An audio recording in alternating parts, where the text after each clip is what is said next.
Sa ikatlong araw ng filing ng Certificate of Candidacy, naghain na ng kandidatura ang mga kilalang kaalyado ni dating Pangulong Rodrigo Duterte. May ilan naman na hindi pinalad noong 2022 elections ang muling sasabak sa halalan sa 2025. Si Jason Rubrico magbabalita live mula sa Manila Hotel. Jason, magandang gabi!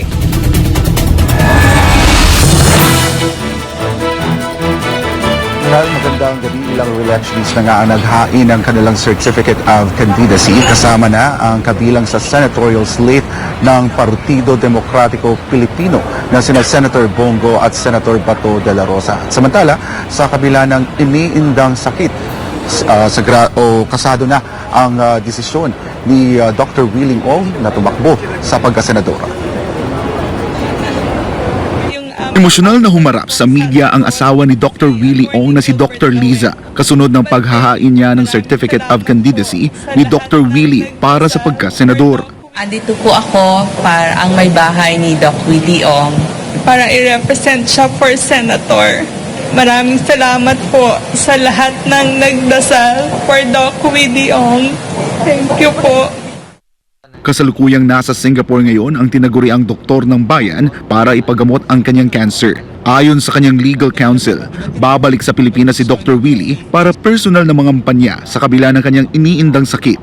He will be able to go back to the Philippines by end of November and he will be available to physically campaign by December.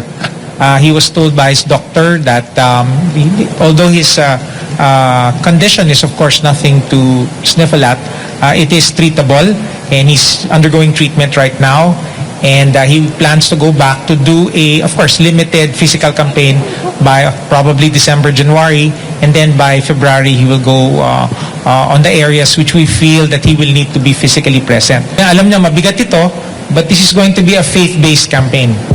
Faith that people will understand, faith that God will give him enough time to finish this, and faith that enough people will like him enough and support him enough to propel him to the Senate.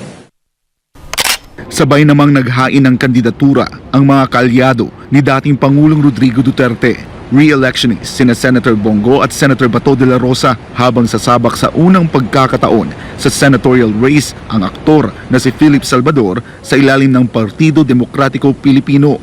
At handa po ako magserbisyo sa inyo lahat sa abot ng aking makakaya. Hindi po ako politiko, gagawin ko lang po ang aking trabaho. At susulong ko yung mga pro-poor programs at ipagpapatuloy ko po ipagpapatuloy ko po yung programang may tapang at malasakit sa kapwa Pilipino. Doon po ako magfo-focus. Public order, I will continue my fight against illegal drugs and criminality, and for national defense and security, we will see to it that our national defense posture should be credible enough against foreign invaders. Sakaling pala rin, tututukan ni Salvador ang paglikha ng batas na may kinalaman sa peace and order, partikular na ang rehabilitasyon ng mga drug addict. Nais ko pong maibalik yung hindi na matatakot ang mga pamilya na nakakasiguro sila na makakauwi ang kanilang mga anak sa kanilang bahay. Na hindi makikidnap, hindi magagahasa, hindi mapapatay. Ngayon po, ang sa akin naman, bigyan din natin ng pag-asang ma-rehab yung mga addicts. Kasi po, maski na mga addicts yan, meron pa rin pamilyang nagmamahal sa kanila. Bigyan din natin ng pag-asang makabalik sila sa lipunan. Umaasa naman si Bato na makakasama nila si Davao City Mayor Sebastian Duterte sa senatorial lineup ng PDP. Since nag-take out na si Mayor Basti Duterte sa PDP, we're hoping na sasama siya sa amin, tatakbong senador. Pero ang requirement lang niya is dapat si President Duterte ang tatakbong mayor ng Davao. Pero mukhang hindi pa na-finalize. Personal namang sinamahan ni Senator Grace Poe para i-endorso ang kanyang anak na si Brian Paula Manzares. Naghain si Brian ng Certificate of Nomination and Acceptance para sa FPJ Panday Bayanihan Party List bilang first nominee. Hindi po ako kandidato, nandito po ako bilang isang nanay na sumusuporta sa aking anak na si Brian. kasama ng mga ibang nominado para sa party list na FPJ Panday Bayanihan. Tumatak na po sa isip ng ating mga kababayan ang alaala ni FPJ na tumutulong sa mga pinaka-nangangailangan. Sakaling mapagbigyan ng taong bayan, tututukan nila Manzares ang pag-amyenda sa ilang batas at gagawa ng programa para sa mga jeepney driver. Yung unang legislative agenda namin ay syempre yung mga naging legislative agenda ng aking ina. May mga naging batas na tulad ng National Feeding Program na kailangan pa natin amendahan para lahat ng mga kabataan sa grade school hanggang high school magkaroon po ng sapat na pagkain sa kanilang eskwelahan. Una yan. Tapos, yung trabaho namin sa transport sector, hindi pa tapos. Siyempre, ongoing pa rin ang jeepney modernization at isa yan sa mga sektor na tinutulungan ng FPJ Panday Bayanihan.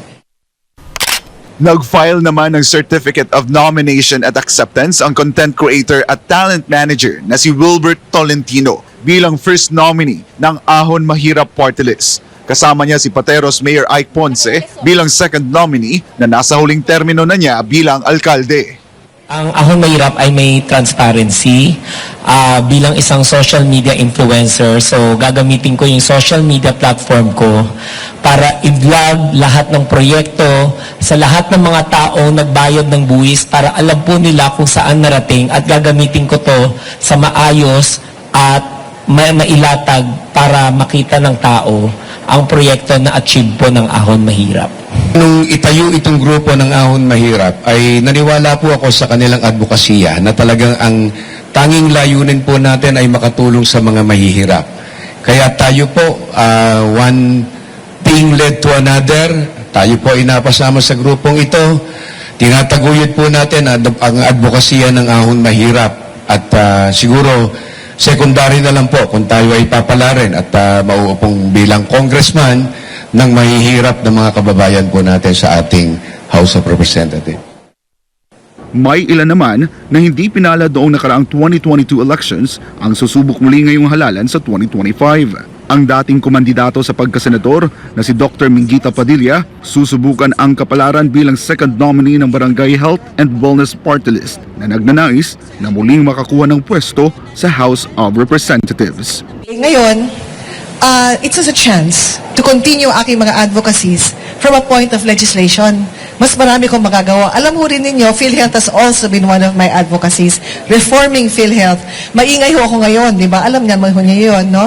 Tapos, so now, given the chance, and I'm very grateful for this chance, I can talagang pwede kong tutukan din yung mga dapat, para sa bayan ho, no? Sa kalusugan ng bayan. And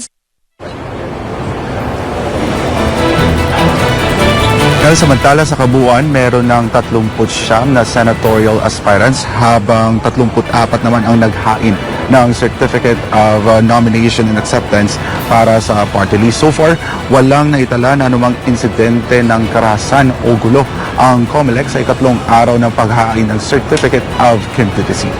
Para sa Diyos at sa Pilipinas kumahal, balik sa iyo, Kyle. Alright, maraming salamat Jason Rubrico sa detalye ng Balita Live mula dyan sa The Tent City Manila Hotel.